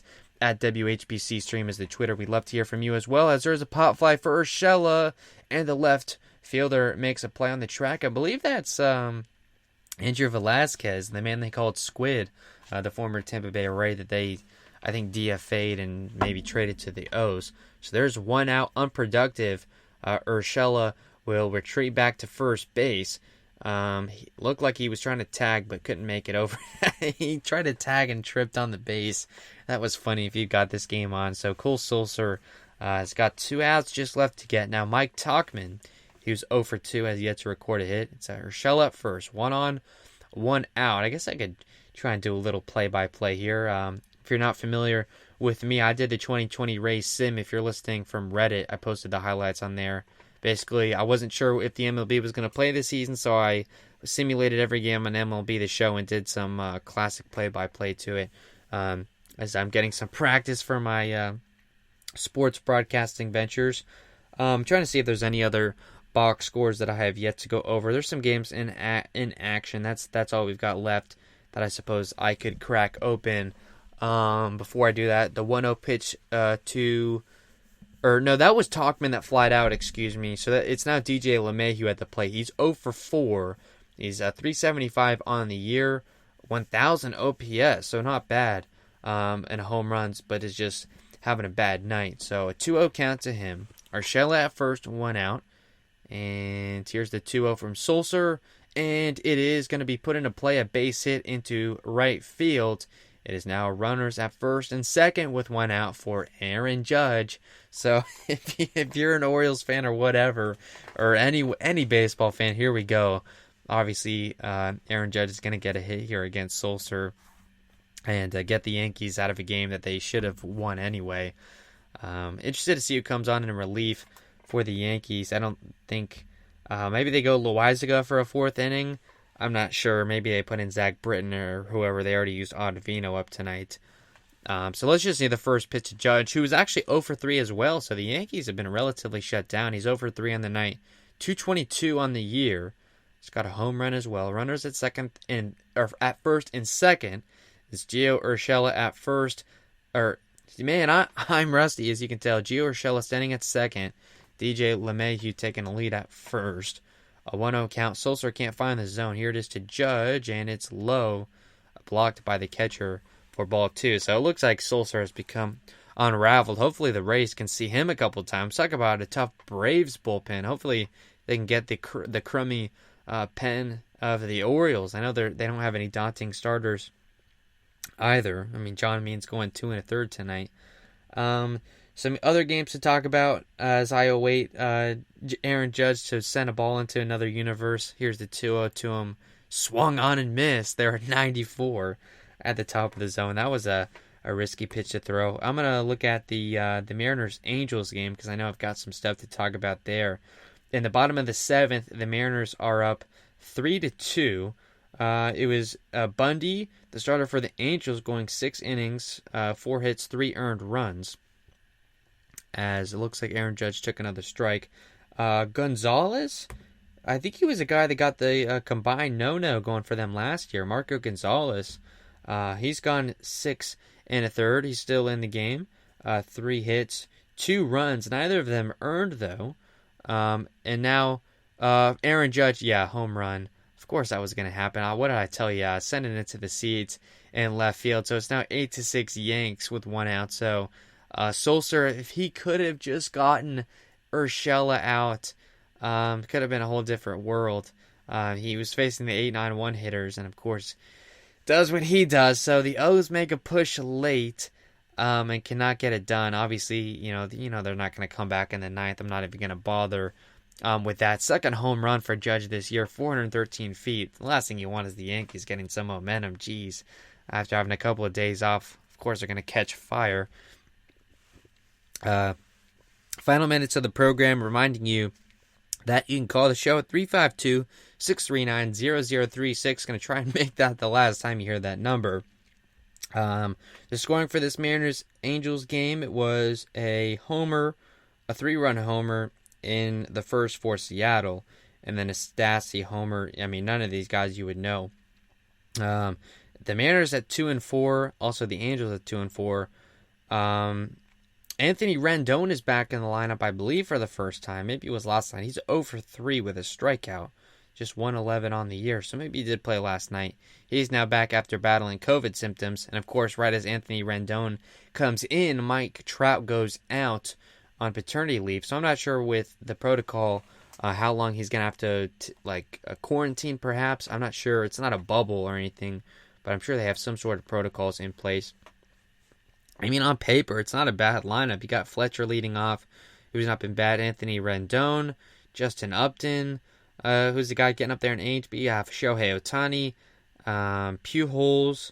I mean, they've got guys, of course, and then Mike Trout, the best player in baseball. 2-4, though, not a great pitching staff. I would give them I'm going to give these teams another week or so, as we are now about a week into the season. These are the 7th games that these teams are playing, so maybe another 7 games. I think 15 games, which is a quarter of the 60-game season, would be good to gauge where these teams are out, as now Stanton grounds out to end the inning. So the O's down 2. As we said, obviously they're not going to come back, but we'll have the game on just in case they do. The Angels, I mean, hard to say if they're in trouble. The top 2 teams in the AL West are both at 3-3, so the Angels are hypothetically only a game back. You got the Astros at 3-3 after they took a beating from the Dodgers. Not from Joe Kelly, though, as he got the 8-game suspension.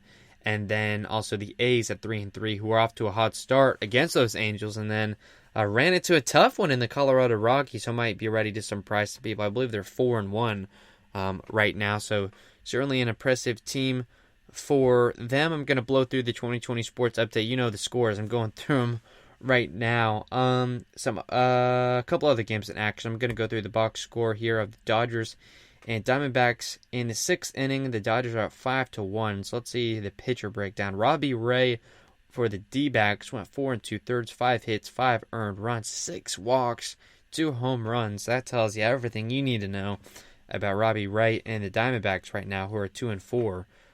So I said that they could contend for that second spot in the NL West. I'm now going to, a little early to retract it, but let's just say I don't feel great about their chances. I think the Padres are the favorite to do that, but I like what the Rockies are doing right now. And Ross Stripling, who is still in the game for the Dodgers, he's gone 5 innings so far, 3 hits, an earned run, 2 walks, 2 strikeouts, a home run.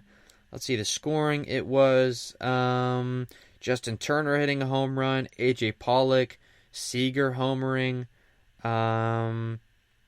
The Justin Turner wasn't a home run, by the way. And then Ketel Marte, a solo shot, has been the only run for the D-backs. So not great. I mean, their lineup also looks good. Ketel Marte is 2 for 3 in the leadoff spot. Boy, would the Rays love to have a guy like that. And as I said, of course, it's Zach Britton on the mound for the Yankees to close out a 2-run lead here in the bottom of the 9th. They got Cole Calhoun, Starling Marte. I mean, they've got guys, but obviously not a great start for them. It's too early to close the books on them, but 15 games in, if they're still playing like that, I'm going to write them off. And then the last box score that we have to get to, the Padres and the Giants. I told you what happened with Mike Yastrzemski in last night's game. When I tell you his stats for the season, you're going to be blown. .417 average, .517 on base percentage, .750 slugging. That's his splits, or the slash line, I think is what it's called. He had 2 home runs last night, including a solo walk-off in the 9th. He's in the leadoff spot, 1 for 2 tonight. I mean, they've got guys. Does Alex Dickerson play for the for the Giants? He does. I mean, they've got guys. Evan Longoria is back in the lineup, 1 for 2 with an RBI. Pablo Sandoval, Brendan Crawford, Taylor Heineman has been decent as Buster Posey's replacement. And then, of course, you look over to the other side for the Padres. It's Fernando Tatis leading off. They've got Grisham, Machado, Pham, who's not off to a great start. He's batting 3 for 2 tonight, but .217 on the year. Jurickson, Profar, Will Myers. So a couple of good, decent NL West lineups. Let's see. For the Padres, it's Denilson Lament. I guess maybe that's one of their prospect starters. Went 5 innings pitched, or I guess he's still on. 4 hits and earned run. 7 Ks. And then for the Giants, it has been Kevin Gausman. The starter, he went 4 1/3, 6 hits, 3 earned runs. And they've gone to the bullpen now. It was actually, it was Longoria hitting a sacrifice fly for the Giants' lone run, the former Ray, of course. And then we look at the Padres. It was a Pham RBI single. Jurickson Profar got an RBI single and also a 2-run homer that scored Pham. So the Padres' offense has been rolling. The pitching has been all right. I know they have one of the best bullpens. The starting rotation is not as great, but they've got guys like Chris Paddock that are pretty good. They win tonight. They advanced to 5-2, so they're right neck and neck for the Dodgers. I am so excited to see some Dodgers-Padres games because, they're neck and neck right now. On paper, the rosters don't line up. The Dodgers are ahead. I said before the season the Padres were probably a year away, but maybe in a 60-game season they can sneak in through this expanded postseason and get in. I think they would be a fun team to watch in October, as the Orioles have already recorded an out, and it is Rio Ruiz recording it out, and then it's now Cedric Mullins. He's 0 for 3 tonight. So it doesn't look like the O's are going to be able to pull this one out. It's Austin Hayes on deck with Hanser Alberto in the hole, and I can confirm that I am not familiar with any of the 3 players I have just named. So that's pretty much the preview you need for the upcoming series between the Rays in the Orioles. Let's see, did I miss any other box scores? Looks like I did not. We got through all of the games tonight, so this is the first time in a while we've done that. So quick recap of the show. We did a breakdown of the Rays' 2-1 loss. Falls on guys not taking good at-bats. I hate to be an old, call me baseball traditionalist, whatever, but guys not running out ground balls. And, of course, Kevin Kiermaier, questionable on a stolen base attempt, did not slide. He came out and said post-game that he believed that it was a foul ball, so he chose not to slide. It was an effort thing. He came out and apologized. Obviously, the captain, well, not the captain, but captain in, I don't know what the term is, but essentially, he's the leader of this team, the face of the franchise. I think he's going to come out and have a good game tomorrow, and probably a good series against the Orioles. Of course, that walk-off win on Sunday. That's not typical of Kiermaier. He's usually a hustle guy. That's his song, every day I'm hustling, but decides not to slide on a weird, awkward play, trying to steal second. Obviously Renfroe struck out anyway, but if Kiermaier had not been thrown out, let's see, who was the I gotta find it now. Who was the 5-hole hitter? Who would have come up because if Kiermaier hadn't gotten out, that Renfroe strikeout would not have been the final out. So let's see. It was Willie Adames who was 1 for 3 and scored the Rays' lone run on a double. So honestly, this game could have been looking a lot different. The throw was early from Flowers, the catcher for the Braves, so I'm not sure sliding would have made a difference, but it's easy to chalk it up that way. We also talked some NBA getting back underway. Not going to cover them a lot over the next 2 weeks, as it's just pointless playoff seeding. The East is completely irrelevant. It's basically 3 teams fighting over 2 spots, but the third team, the Washington Wizards, aren't really in it. It's basically 2 teams fighting over 2 spots, so of course they're both going to make it, and the rest is just seeding. And the West is a little bit differently, but it doesn't really matter because the contenders at the top, the Clippers and the Lakers, would beat any of them in a 7-game series anyway. And then we tease the segment tomorrow. We're going to preview some of these qualifying round NHL series. If you're interested in that, we're going to talk some Lightning maybe. They are not in the qualifying rounds, but like a Rangers Hurricanes, that's going to be a cool series that gets underway on Saturday. We're breaking into a really cool time in the sports year as the Orioles with Austin Haynes are down to their final strike against Britain, of course, only throwing 11 pitches in this safe situation. Where we're going to have sports from basically noon to probably 2 or 3 in the morning if you're on the East Coast. With the hockey getting started at noon, and of course some West Coast baseball games as the Orioles, Austin Hayes went around, had a strikeout. So to recap, the Orioles had a 6-5 lead heading into the 9th, and Aaron Judge hit an absolute moonshot into the left field seats to close that game out. So I'm going to go ahead and close that game off the monitor. So teasing that, we're going to talk some hockey tomorrow, including hopefully a Rays win over the Orioles. And to close out the show, that is what we're going to do, is preview tomorrow's game, as we're going to make just about 2 hours tonight, so not a bad program. I know I always end up going a little deeper than I anticipate. Remember, you can call the show 352-639-0036. We still have that line open for you at WHBC Stream is the Twitter. I promise that is the last time I'm going to give you that phone number. And to preview tomorrow's game, it is Blake Snell in his second time through the rotation. He is no decisions yet on the year, no earned runs. He pitched just 2 innings on Sunday versus the Blue Jays in the Trop. Gave up 3 hits, no runs, walked 2, struck out 5 in just 46 pitches. Really had to labor, obviously just about 22 pitches in each inning. So really had to work for it with those 2 walks and the 3 hits. Did not bring a run across, obviously. Honestly, my impression of him, we were going to get more 2019 Snell, where at times the off-speed wasn't doing what it needed to. Hitters wouldn't bite on it. His fastball isn't as electric as it was a couple of years ago. Obviously, I'm not saying this is the downfall of Blake Snell, but I think he's got some stuff to work through, and obviously he's not close to being all the way built back up. He's expected, Kevin Cash says, to go about 3 or 4, and if it goes well against a weak Orioles lineup, possibly 5, but there's an obvious pitch count limit in there that we're not sure. If he goes 46, I'm going to say he probably pitches about 60 to 65 times. Obviously, I'm not plugged into that, but that is my best guess, so that will probably put him around 3 or 4, hopefully 5 innings.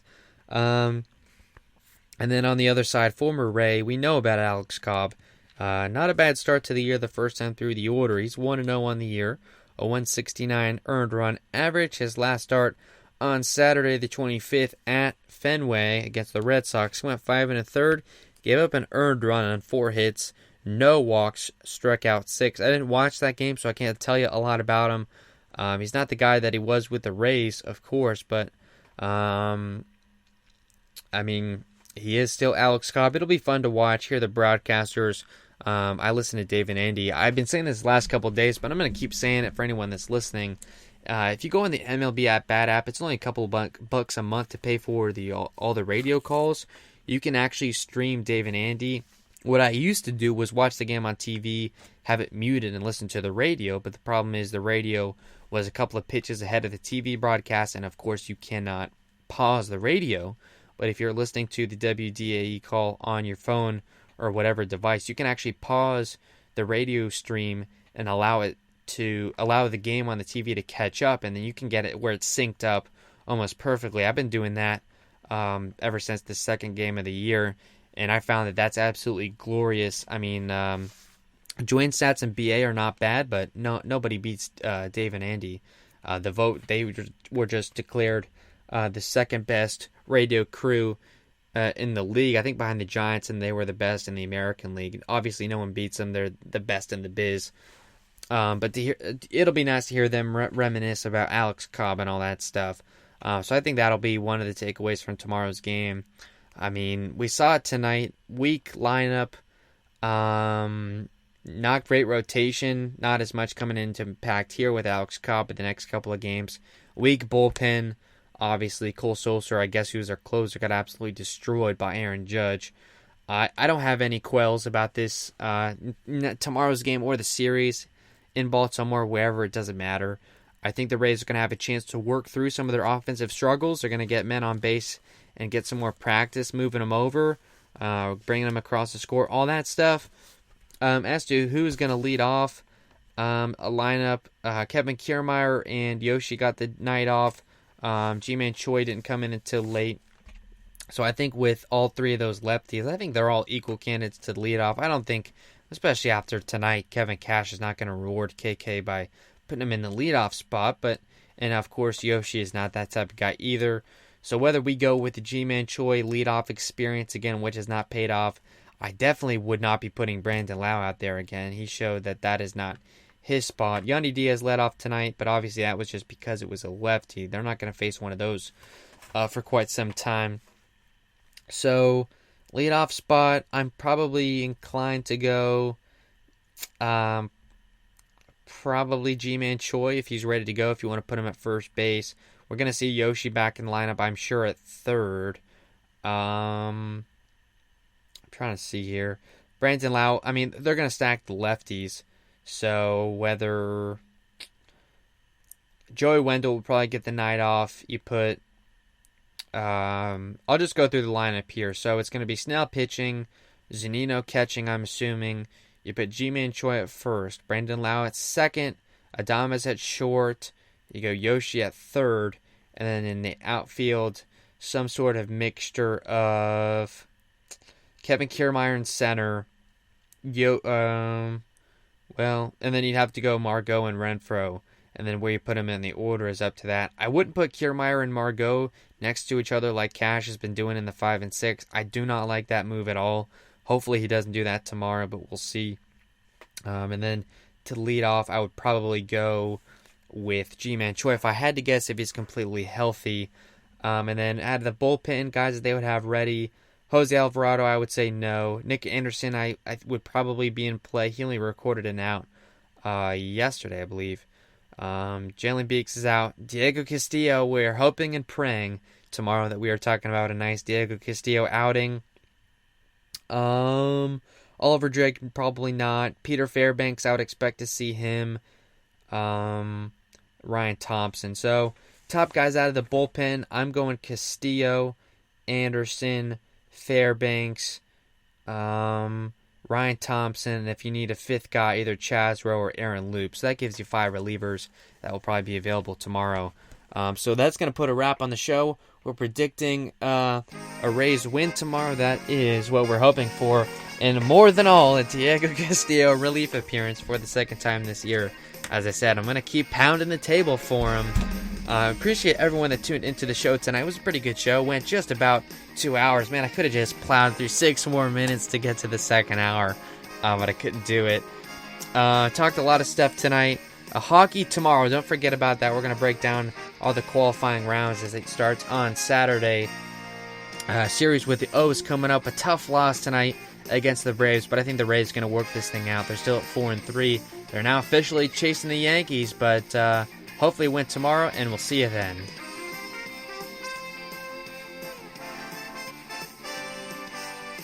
Sports Radio 101.9 FM and Sports Radio 66. The Fan. HBC.